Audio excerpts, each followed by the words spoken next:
Mayor ಮುತ್ತನ್ನ picture ನೋಡಿ ನಾನು ಅವ್ರ ಫ್ಯಾನ್ ಆದೆ. ಅವ್ರ ಕಾಮಿಡಿ, ರಾಜ್ಕುಮಾರ್ ಅವರ ಆ ಕೂಲ್ ಕಟ್ ಮಾಡೋದು, ಆ ಕಾಮಿಡಿ ಮಾಡೋದು, ನಾನು ಚಿಕ್ಕ ಹುಡುಗ ಅವಾಗ. ಸೊ ಅವಾಗಿಂದ ಅವ್ರ ಫ್ಯಾನ್ ನಾನು. ಮುಂದೆ ನಾನು ಹೀರೋ ಆಗಿ, ಅದು ಅವ್ರ ಪಿಕ್ಚರ್ಲಿ ಹೀರೋ ಆಗ್ತೀನಿ ಅಂತ ಅಂದ್ಕೊಂಡಿರಲಿಲ್ಲ. ಆಫ್ರಿಕಾದಲ್ಲಿ ಶೀಲಾದಲ್ಲಿ ನನಗೆ ಅವರು ಹೀರೋ ಆಗಿ ಬುಕ್ ಮಾಡಿದ್ರು. ನನಗೆ ಯಾವ ಚಿಕ್ಕ ಕೊರತೆ ಇಲ್ದಂಗೆ ನಾನು ಸ್ವಂತ ಮಗನ ನೋಡ್ಕೊಂಡ್ರು. ನಿನ್ನೆ ಬೆಳಗ್ಗೆ ನನಗೆ ನಮ್ಮ ಅಭಯ ನೋಡೋ ಮಧು ಅವರು ಫೋನ್ ಮಾಡಿದರು, ಈ ಥರ ದ್ವಾರಕೀಶಣ್ಣ ಇಲ್ಲ ಅಂತ. ನಾನು ನಂಬಕ್ಕಾಗ್ತಿರಲಿಲ್ಲ. ಯಾಕಂದರೆ ನಮ್ಮ ವೀರೇಶ್ ಅವರು, ಅದೇ ಪ್ರೆಸ್ನವರು ವೀರೇಶ್ ಅವರು, ಒಂದು 2 ತಿಂಗಳಿಂದ ನಾನು ಅವ್ರ ಹತ್ರ ಮಾತಾಡ್ಸಿದ್ರು. ನನಗೆ ಮನೆಗೆ ಬಾರೋ ಅಮ್ಮ, ನೀನು ನೋಡ್ಬೇಕು, ಬಾರೋ ಮರಿ, ಮನೆಗೆ ಬಾರೋ ಅಂತ ಒಂದು 2-3 ಸಲ ಹೇಳಿದ್ರು. ಆಯಿತು ಬರ್ತೀನಿ ನಾನು ಅಂತ ಹೇಳಿದೆ. ನೋಡಿ, ನಾನು ಬರೋಕ್ಕೆ ಮೊದಲು ಅವ್ರು ಹೊರಟೋಗ್ಬಿಟ್ರು. ಬೇಜಾರಾಗ್ತಾಯಿದೆ. ಇವತ್ತು ಅವ್ರನ್ನ ಕಳ್ಕೊಂಡಿದ್ದೀವಿ. ತುಂಬಾ ಒಂಥರ ನಮಗೆ ಬೇಜಾರಾಗುತ್ತೆ. ಯಾಕಂದರೆ ಇಂಥ ಒಬ್ಬ ಹಿರಿಯ ನಟ ನಮಗೆ ಇರಬೇಕಾಗಿತ್ತು. ಹಿರಿಯ ನಟ ಮಾತ್ರ ಅಲ್ಲ, ಒಳ್ಳೆ ನಿರ್ಮಾಪಕರು, ನಿರ್ದೇಶಕರು, ಕಲಾವಿದರು. ಅವರು ಮಾಡದಿರೋ ಇರಬೇಕು ಅನ್ನೋದನ್ನು ಶಿಸ್ತನ್ನು ನಾನು ಅವರಿಂದ ಕಲಿತೆ.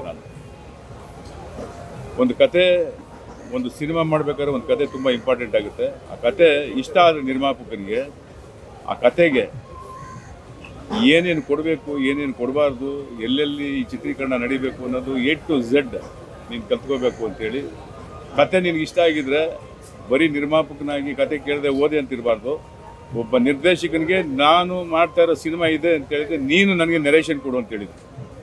ನೀನು ನನಗೆ ನೆರೇಷನ್ ಕೊಡು. ಒಬ್ಬ ನಿರ್ಮಾಪಕ ನಿರ್ದೇಶಕನಿಗೆ ನೆರೇಷನ್ ಕೊಡಬೇಕು. ಆವಾಗ ಆ ನಿರ್ದೇಶಕನಿಗೆ ಗೊತ್ತಾಗುತ್ತೆ, ಆ ನಿರ್ಮಾಪಕನಿಗೂ ಕತೆ ಚೆನ್ನಾಗಿ ಗೊತ್ತಾಗಿದೆ. ಸೊ ಆ ಸಿನಿಮಾಗೆ ಅವನಿಗೆ ಗೊತ್ತಿರುತ್ತೆ ಏನು ಕೊಡಬೇಕು, ಏನು ಕೊಡಬಾರ್ದು ಅನ್ನೋದನ್ನು ಈ ರೀತಿ ಒಬ್ಬ ನಿರ್ಮಾಪಕರನ್ನ ತುಂಬ ಚೆನ್ನಾಗಿ ಅಚ್ಚುಕಟ್ಟಾಗಿ ತಯಾರಿ ಮಾಡಿದವರು. ಅದರಲ್ಲಿ ನಾನು ಒಬ್ಬ.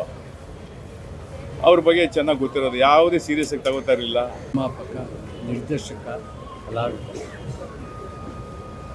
ನನಗೆ ಶ್ರುತಿ ಅನ್ನೋ ಸಿನಿಮಾದಲ್ಲಿ 45 ದಿನಗಳ ಕಾಲ ಅವ್ರ ಜೊತೆ ಇದ್ದರು. ಅವ್ರು ಹೇಳೋದು, ನಿಮ್ಮ ಶ್ರೀಮತಿ ಮಕ್ಕಳನ್ನ ಕರ್ಸ್ಕೊಳ್ಬೇಕು ಅಂದರೆ ಶನಿವಾರ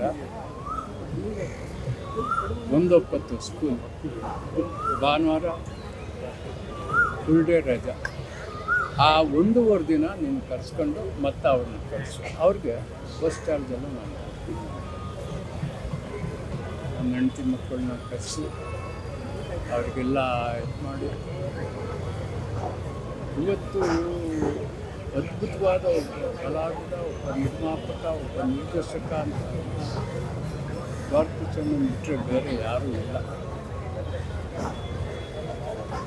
ಏನು ಅದು ಉಳಿಸ್ಕೊಂಡು ಬೆಳೆಸ್ಕೊಂಡು ಬಂದರು. ಹಾಗಾಗಿ ಅವರು ದೊಡ್ಡ ನಿರ್ಮಾಪಕ.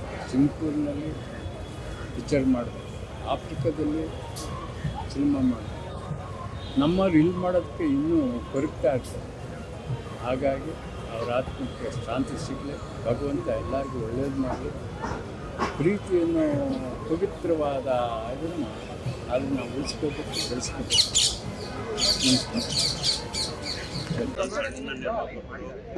ಇವನ್ನ ಇನ್ಸ್ಪಿರೇಷನ್ ಆಗಿ ತಗೊಂಡು ಸಾಧಕರು, ನಟರು ಎಲ್ಲಕ್ಕಿಂತ ನಮ್ಮ ಮನೆಗೆ ತುಂಬ ಬೇಕಾಗುತ್ತೆ. ತುಂಬ ಸಣ್ಣ ವಯಸ್ಸಿಂದ ಇವ್ರು ನೋಡ್ಕೊಂಡು ಬೆಳೆದಿದ್ವಿ. ಮನೆಗೆ ಬರೋರು ನಮ್ಮ ಅಪ್ಪನ ಮತ್ತು ದ್ವಾರಕೀಶಣ್ಣ ಅವರ ಬಾಂಧವ್ಯ ನೋಡ್ಕೊಂಡು ಬೆಳೆದವ್ರು ನಾವು. ದೊಡ್ಡ ಲಾಸ್ ಇಂಡಸ್ಟ್ರಿಗೆ. ಯಾವತ್ತೂ ನಮ್ಮ ಮನಸ್ಸಲ್ಲಿ ಇರ್ತಾರೆ. ಥ್ಯಾಂಕ್ಸ್. ನಮಸ್ಕಾರ. ದ್ವಾರಕೀಶ್ ಸರ್ ಜೊತೆ ಒಂದು ಸ್ಕ್ರೀನ್ ಶೇರ್ ಮಾಡುವಂಥ ಒಂದು ರವಿಚಂದ್ರ ಅನುಭವ ಕೂಡ ಇತ್ತೀಚೆಗೆ ವೆರಿ ರೀಸೆಂಟ್ಲಿ ಅಂದರೆ ಒಂದು 8 ತಿಂಗಳ ಮುಂಚೆ ಒಂದು ಹೊಸ ಸಿನಿಮಾದ ಸ್ಕ್ರಿಪ್ಟನ್ನು ಕೂಡ ಅವ್ರ ಜೊತೆಗೆ ಕೂತ್ಕೊಂಡು ಕೇಳುವಂಥ ಒಂದು ಯೋಗ. ಇವತ್ತು ಅವ್ರು ಎಷ್ಟು ಅಪ್ಡೇಟ್ ಆಗಿತ್ತು ಮತ್ತು ಎನರ್ಜಿ ಆಗಿತ್ತು ಅಂತಂದರೆ ಇವತ್ತಿನ ಎಲ್ಲ ಸಿನಿಮಾಗಳು ನೋಡೋರು. ಮತ್ತು ಯೋಗಿ ಅವರು home theatre 3 days cinema. But Dwarakish ಅವರು ಇಲ್ಲ ಅಂತ ಹೇಳೋದಕ್ಕಿಂತ ಅವರು ಮಾಡಿರೋ ಕೆಲಸಗಳನ್ನ ಇಟ್ಕೊಂಡು ನಾವಿರೋದು ಜೀವನದಲ್ಲಿ ಸ್ವಲ್ಪ ಫ್ಯಾಮಿಲಿಗೆ ಅವರು ಕೊಟ್ಟ ಒಂದು ನನ್ನ ಪ್ರೋತ್ಸಾಹ ಇವತ್ತು ನಾನು ದ್ವಾರಕೀಶ್ ಸರ್ ನಾನು ಮರೆಯೋದಿಲ್ಲ. ಇದು ಕನ್ನಡ ಚಿತ್ರರಂಗ ಬೆಳವಣಿಗೆಗೆ ದ್ವಾರಕೀಶ್ ಅವರ ಕೊಡುಗೆ ಅಪಾರ.